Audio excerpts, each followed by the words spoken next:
রাসূলুল্লাহ সাল্লাল্লাহু আলাইহি ওয়াসাল্লাম বললেন, যখন ইমামতির চান্স পাবে ছোট সূরা পড়বে, আর যখন তুমি একা পড়বে ফালিউতাউবিল মাশা, যত লম্বা করতে মনে চায় করো।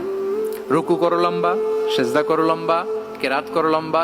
রাসূলুল্লাহ সাল্লাল্লাহু আলাইহি ওয়াসাল্লাম তো রাতে আধা ঘন্টা 40 মিনিট প্রথম রাকাতে কেরাত পড়তেন, এরপরে আবার 40 মিনিট রুকুতে থাকতেন, রুকু থেকে দাঁড়ায় আবার 40 মিনিট, আবার সিজদায় যেয়ে 40 মিনিট, এরপরে সিজদা থেকে দুই সিজদার মাঝখানে আবার 40 মিনিট, 2 রাকাত দিয়ে এরকম রাতও শেষ করে দিয়েছেন।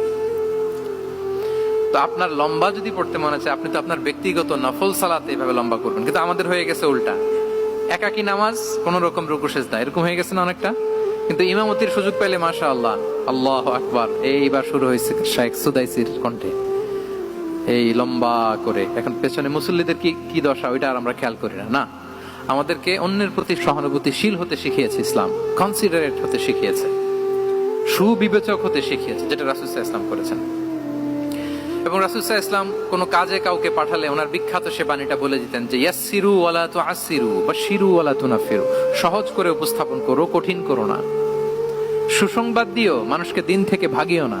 আমরা মানুষকে ভয় দেখাই, আমরা এত কঠিন করে ইসলামকে উপস্থাপন করি, মানুষ বলে আগে যেটা করতাম ওইটাই ভালো।